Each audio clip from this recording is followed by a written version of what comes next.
नमस्कार दोस्तों, यामिनी ज्योतिष में आपका स्वागत है।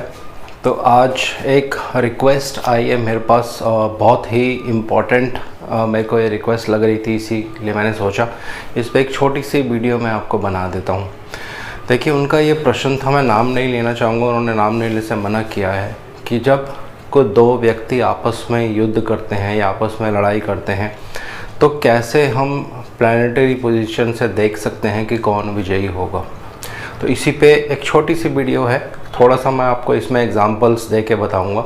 4 ग्रह जो होते हैं, शनिदेव, बृहस्पति देव, राहु देव और मंगल देव, इनका गोचर आपको स्टडी करना होता है और वो गोचर क्या बताता है ये पता चल जाएगा। अभी मैं आपको डिटेल्स में बताऊँगा।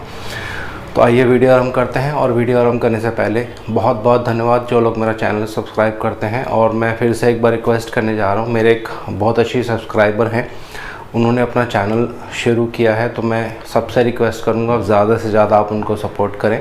चैनल का नाम जो है स्क्रीन पे डिस्प्ले होगा। तो आइए वीडियो आरंभ करते हैं दोस्तों। देखिए, जब भी कोई दो व्यक्ति आपस में लड़ाई करते हैं तो कैसे ये निर्णय लिया जाए कि कौन विजयी होगा।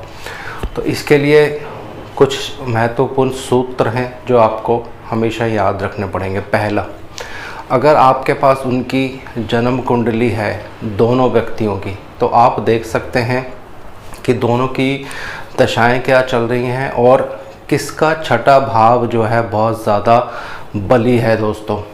ये चीज़ आपको गोचर से भी पता चल सकती है या आप कुंडली का अध्ययन करेंगे तो वहाँ से भी पता चल सकती है।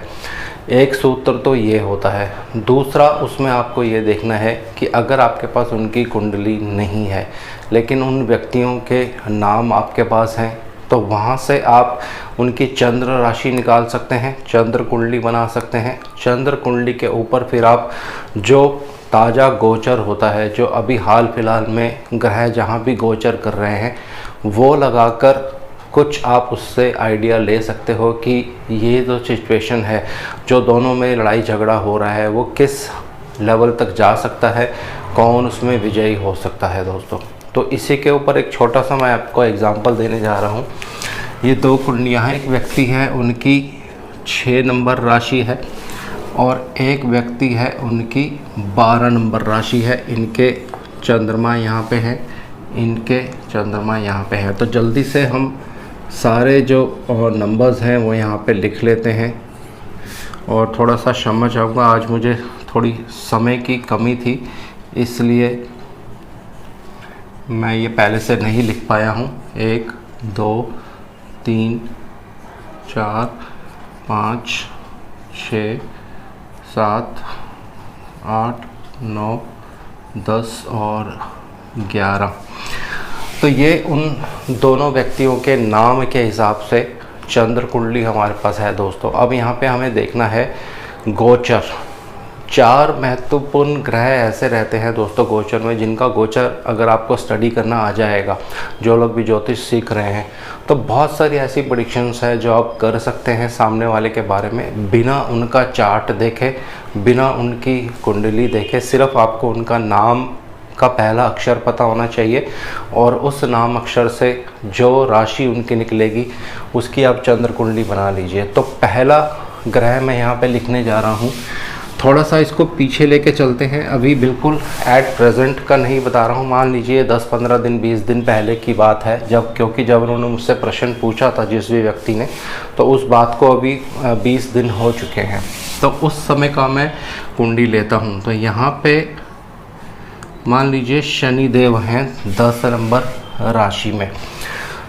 शनिदेव गोचर कर रहे हैं इनके लाभ स्थान में दोस्तों। अब ये व्यक्ति नंबर 1 है, इसको व्यक्ति नंबर 1 ले लेते हैं और इसको व्यक्ति नंबर 2 ले लेते हैं। तो पहली चीज़ आपको यहाँ पे क्या देखनी है कि जहाँ शनिदेव गोचर कर रहे हैं वो स्थान कौन सा है और चंद्रमा से उनकी पोजीशन क्या है। ये बहुत सी चीज़ों को एकदम क्लियर कर देता है। तो जो बेसिक रूल है गोचर का, ये अष्टक वर्ग में भी आप अप्लाई कर सकते हैं। चंद्रदेव से जब भी कोई ग्रह तीसरे, छठे, 10वें और 11वें भाव में गोचर करते हैं और वो ग्रह अगर नैसर्गिक पापी ग्रह हैं और अच्छी जगह प्लेस्ड हैं, तो अत्यंत बलशाली हो जाते हैं, बहुत ही अच्छा रिजल्ट वहाँ पे आपको देखने को मिलता है। तो पहली कंडीशन यहाँ पे पूर्ण रूप से पूरी हो रही है। चंद्रमा से शनिदेव का गोचर जो है 11वें भाव में जा रहा है, जो अत्यंत बलशाली गोचर माना जाता है दोस्तों। जिन भी लोगों के चार्ट्स में अगर मीन राशि का उनका चार्ट है और शनिदेव 10वें घर में आपके 11वें घर में गोचर कर रहे हैं और इस समय में अगर आपकी दशा अंतरदशा भी बहुत अच्छी चल रही होगी, किसी कारक ग्रहों की दशा अंतरदशा होगी, तो आप अवश्य देखेंगे आपको किसी न किसी ढंग से बहुत ज़्यादा लाभ मिलेगा इस पीरियड में दोस्तों। लेकिन अभी क्योंकि है कि लड़ाई झगड़े की बात हो रही है, क्योंकि दो जो व्यक्ति हैं आपस में लड़ाई झगड़ा कर रहे हैं, तो ये कुंडली जो है थोड़े दूसरे ढंग से आपको एनालाइज करनी पड़ेगी। तो मुझे यानी व्यक्ति नंबर 1 को शनिदेव जो है लाभ स्थान में होने की वजह से इनको बहुत ज़्यादा लाभ दे रहे हैं अभी। और यहाँ पे शनिदेव आप ध्यान से देखेंगे कि 12वें घर के भी स्वामी हैं दोस्तों। जब भी आप गोचर देखते हैं तो आप ये कभी मत भूलिए कि हर ग्रह जिसकी 2 राशियाँ होती हैं, जब वो गोचर में कहीं भी मूव करता है तो वो अपनी दोनों राशियों का फल अपने अंदर समा के चलता है दोस्तों। तो यहाँ 12वें घर का भी जो रिज़ल्ट है शनिदेव इनको साथ साथ देते रहेंगे। तो 12वां घर क्या है, क्योंकि अभी ये लड़ाई झगड़े की बात हो रही है, तो 12वां घर क्या होता है, कोई बाहरी व्यक्ति, कोई तीसरा व्यक्ति। ये मैंने जब 12वें घर पे अभी वीडियो बनाई थी बहुत दिन पहले, उसमें भी आपको बताया था कि जब हस्बैंड और वाइफ के बीच में झगड़ा होता है तो आप 12वें घर को देखिए। 12वां घर होता है किसी तीसरे व्यक्ति का आगमन हो जाता है उनके जीवन में। तो सेम रूल जो है यहाँ पे भी एप्लीकेबल होता है। कोई तीसरा व्यक्ति इनको लाभ पहुंचा रहा है दोस्तों। लाभ अब कैसे हो सकता है कि कोई बाहरी मदद दी जा रही है इस व्यक्ति को किसी थर्ड पर्सन के द्वारा, और उनकी वजह से उनको लाभ मिल रहा है लड़ाई झगड़ा करने में। तो ये बहुत ही अच्छा एक सूत्र है, इसको आप नॉर्मल कुंडलियों पे भी अप्लाई करेंगे तब भी आप देखेंगे आपकी प्रेडिक्शंस बिल्कुल 100% ठीक बैठेंगी दोस्तों। अब थोड़ा सा और आगे बढ़ते हैं, ये चीज़ हमें यहाँ से क्लियर हो गई। अब शनिदेव की दृष्टियाँ देखते हैं एक बार कि शनिदेव लाभ स्थान में बैठकर अब जहाँ जहाँ पे दृष्टि डालेंगे वहाँ पे भी पॉजिटिव रिजल्ट आने वाले हैं। शनिदेव का एक बेसिक रूल होता है, जिस भाव में वो बैठते हैं उस भाव को वो प्रोटेक्ट करते हैं, यानी उस भाव की एक तरह से आप कह लीजिए कि पुष्टि कर सकते हैं, उस भाव में बहुत जल्दी खराबी नहीं होने देते हैं। लेकिन गुरुदेव के लिए थोड़ा सा ये उल्टा होता है, जिस भाव में वो बैठते हैं उस भाव की हानि कर देते हैं दोस्तों, और जहाँ पे वो दृष्टि डालते हैं वहाँ पे ग्रोथ भी करते हैं। ये रूल सबको मालूम है। और शनिदेव जहाँ बैठते हैं उस भाव को सिक्योर करेंगे, प्लस जहाँ पे वो दृष्टि डालते हैं तो उन भावों की हानि होती है। लेकिन यहाँ ये रूल जो है थोड़ा सा आधा अधूरा है, यहाँ पे और डिटेल जो है पूर्ण रूप से नहीं बताई जाती है। कौन से भाव में बैठे हैं शनिदेव या कौन से भाव में बैठे हैं गुरुदेव, अगर शनिदेव कुंडली में बली अवस्था में है, एक बली भाव में बैठे हैं, फिर उनमें बल है, जहाँ पे वो दृष्टि डालेंगे वहाँ पे बल मिलेगा आपको दोस्तों, वहाँ पे वो विनाश नहीं करने वाले हैं। तो ये जब आप कुंडलियाँ देखते हैं बहुत ध्यान से आप इन चीज़ों को देखिए। तो ये तीसरी दृष्टि जो है शनिदेव की, आप यहाँ से 1 2 3 तीसरी दृष्टि शनिदेव की चंद्रमा पर पड़ रही है। तो जब भी तीसरी दृष्टि चंद्रमा पर पड़ेगी तो चंद्रमा क्या है, आपका मन है। चंद्रमा जो है डिसीजन लेने की आपकी शक्ति है। तो शनिदेव क्या है, बहुत ही एक एडमेंट प्लैनेट है, किसी की इतनी जल्दी बात वो मानते नहीं हैं, ज़िद्दी जिसको आप कह सकते हैं, जो मैंने सोच लिया है वो करना ही है।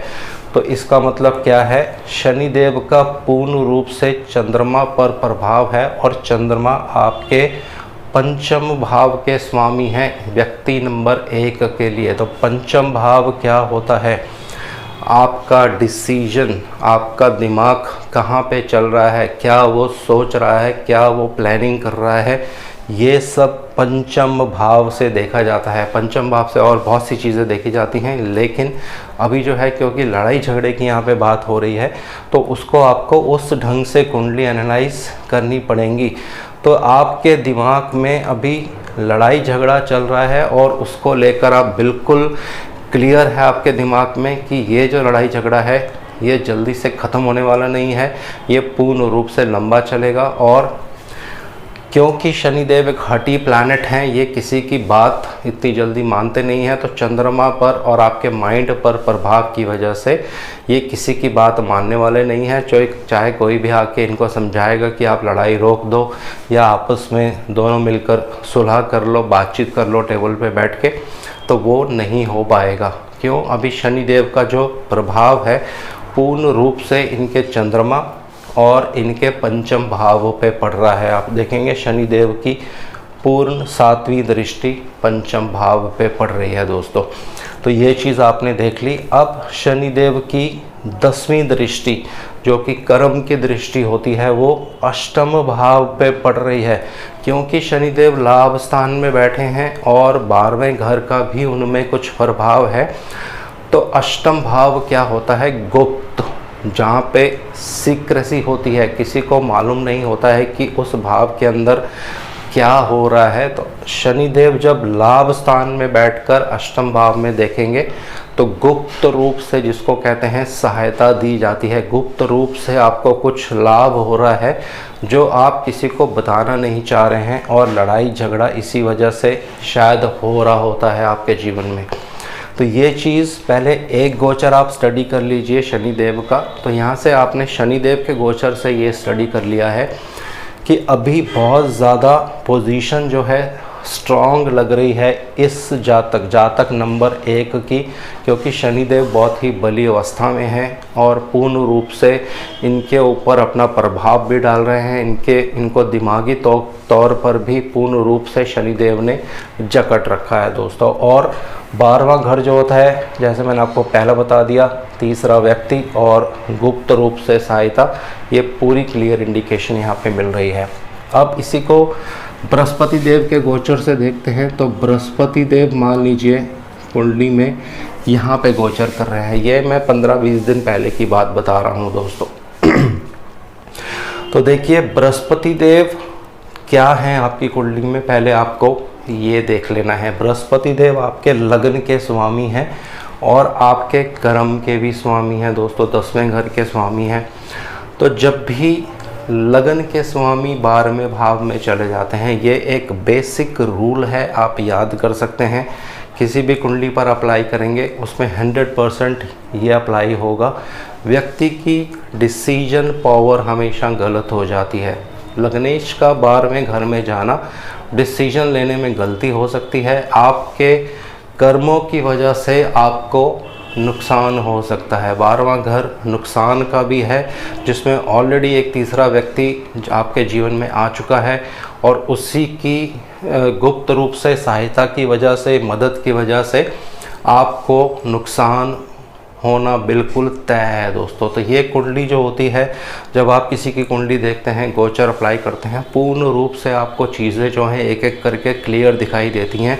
बहुत आराम से आपको कुंडली का जो अध्ययन वो करना पड़ता है दोस्तों। इसी तरह से अब बृहस्पति देव कहाँ का दृष्टि डालेंगे ये भी आपको देखना पड़ेगा साथ साथ। तो देखिए 12वें घर में बृहस्पति देव कुंडली में आ रहे हैं, आपके लग्नेश भी हैं, आपके कर्म के स्वामी भी हैं। तो 12वें घर में ये खराबी करने वाले हैं दोस्तों। तो बहुत ज़्यादा आपको नुकसान हो सकता है, बहुत ज़्यादा आपको किसी तरह से धन की हानि हो सकती है उस व्यक्ति की वजह से जो आपको ये सब करने की राय दे रहा है, जो झगड़ा करने की राय दे रहा है। अब बृहस्पति देव 1 2 3 4 5 पंचम भाव, पंचम दृष्टि जो है आपके चतुर्थ स्थान पर डाल रहे हैं। ये आपका जन्म स्थान है दोस्तों, जन्म भूमि आप इसको कह सकते हैं। ये आपकी जन्म भूमि है। तो उस भारी व्यक्ति की वजह से और लग्नेश के 12वें घर में जाने की वजह से आपके जन्म भूमि पर भी इनकी दृष्टि पड़ रही है।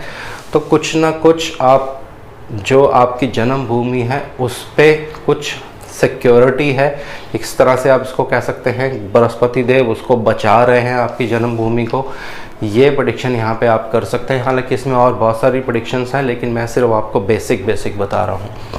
यही बृहस्पति देव अभी छठे घर पर भी पूर्ण रूप से दृष्टि डाल रहे हैं दोस्तों। तो जब भी बृहस्पति देव छठे घर पर दृष्टि डालते हैं तो शत्रु जो होते हैं, जो आपसे झगड़ा कर रहा है व्यक्ति, उसको बहुत ज़्यादा नुकसान होना या उसको बहुत ज़्यादा दिक्कत होना बिल्कुल तय होता है। बृहस्पति देव जो है यहाँ पे विनाश कर सकते हैं शत्रुओं का, और यही अभी मैं आपको दूसरे व्यक्ति की कुंडली से भी बताऊंगा।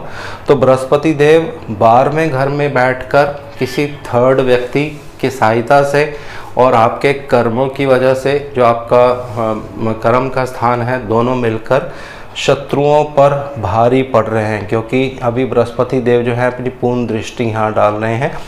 और अष्टम भाव पर भी यहाँ से देखेंगे आप 7, 8, 9, 9वीं दृष्टि जो है अष्टम भाव पर पड़ रही है दोस्तों। एक बृहस्पति देव के बारे में आपको बहुत ही एक अच्छा सूत्र बताता हूँ। बहुत से लोगों के मन में संशय थी और पहले भी मुझसे उन्होंने बहुत सी चीज़ें पूछी थी।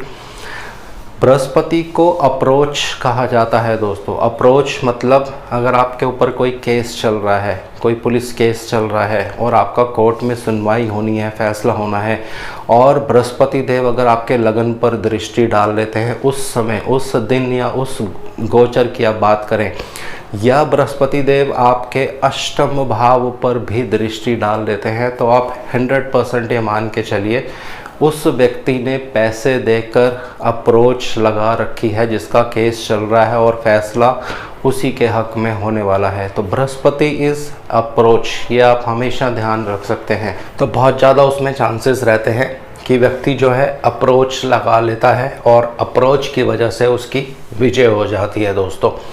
तो यहाँ देखेंगे अभी व्यक्ति नंबर 1 जो है बहुत ज़्यादा भारी लग रहा है अभी, जब सामने वाला व्यक्ति जो इससे झगड़ा कर रहा है।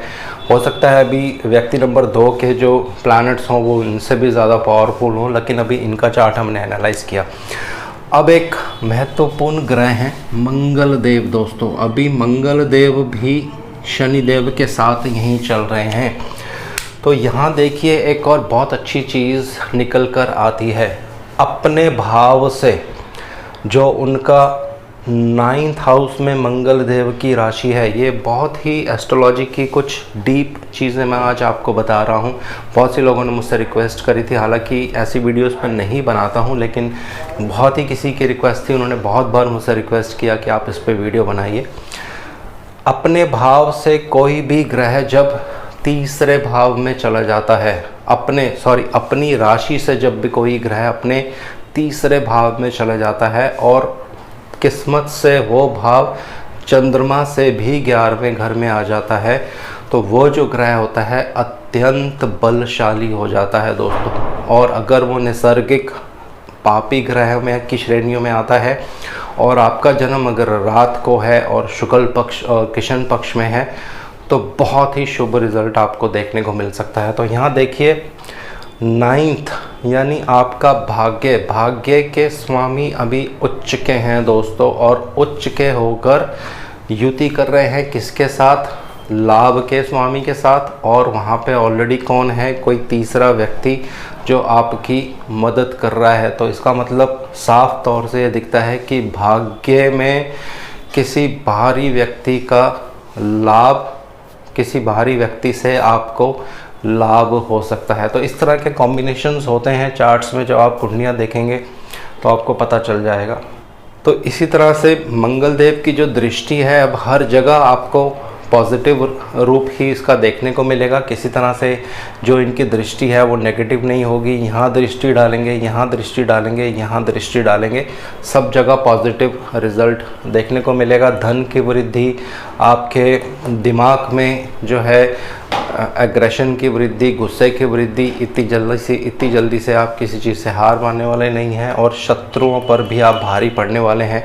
जो आपका अपोनेंट होगा जिससे अभी आप झगड़ा कर रहे हैं, तो उस पर भी आप भारी पड़ते हुए नज़र आएंगे दोस्तों। इसी तरह से तीसरा जो ग्रह है वो हैं राहु देव। इनको भी आपको जरूर 100% एनालाइज करना है जब भी आप कोई गोचर स्टडी करते हैं। ये 4 ग्रह बहुत ही महत्वपूर्ण हैं दोस्तों। तीसरे घर में राहु देव, वो भी चंद्रमा से तीसरा घर, तो इसका मतलब क्या है, भाग्य आपका साथ दे रहा है। अभी कोई भी ग्रह जब चंद्रमा से तीसरे, छठे, 10वें और 11वें भाव में गोचर करता है तो बहुत ही शुभ रिजल्ट देता है। और ख़ासकर राहु देव जब तीसरे भाव में गोचर करते हैं चंद्रमा से, अत्यंत शुभ रिजल्ट देते हैं।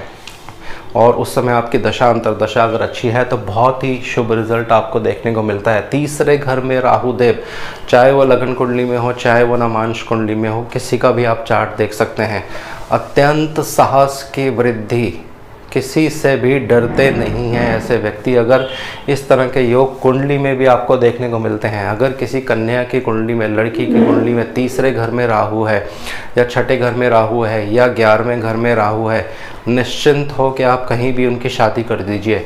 अपने ससुराल पक्ष में सदा वो हावी रहेंगी। हर कोई व्यक्ति जो है उनसे आपको डरता हुआ ही नज़र आएगा। ससुराल वाले इतनी जल्दी से उस लड़की को दबा नहीं पाएंगे। राहु कभी भी किसी से डरते नहीं हैं दोस्तों, ये राहु की खासियत है। खासकर जब साहस वाले घर में या लड़ाई झगड़े वाले घर में या 11वें भाव में राहु देव आ जाते हैं और वो भी चंद्र देव से, तो अत्यंत बलशाली माने जाते हैं। तो साहस में कोई कमी नहीं है, बहुत साहसी हैं ये व्यक्ति। अभी जब इनका गोचर ये शो कर रहा है, अत्यंत साहसी रूप से ये लड़ाई जो है अभी करने वाले हैं सामने वाले से।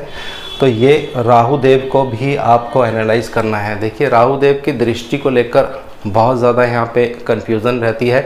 नॉर्मली राहु देव की दृष्टि नहीं ली जाती है, राहु देव की अपनी कोई दृष्टि नहीं होती है। वो जिसके घर में बैठते हैं, जिसकी राशि में बैठते हैं, वो ग्रह जहाँ पे होता है उसके अकॉर्डिंग आपको राहु देव का यहाँ फल लेना होता है।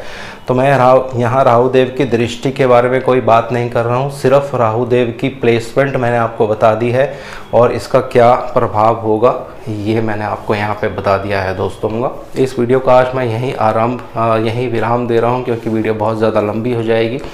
सेकंड वीडियो में इसको कंटिन्यू करेंगे और नेक्स्ट जो वीडियो आएगी वो वृषभ लगन के ऊपर कौन कौन सा रत्न जो है आपको धारण करना चाहिए उसके बारे में मैं आपको बताऊंगा। आज के लिए इतना ही और शनिदेव से मैं आग्रह करता हूँ सबके घर में सुख और शांति बनाए रखें। जय शनिदेव।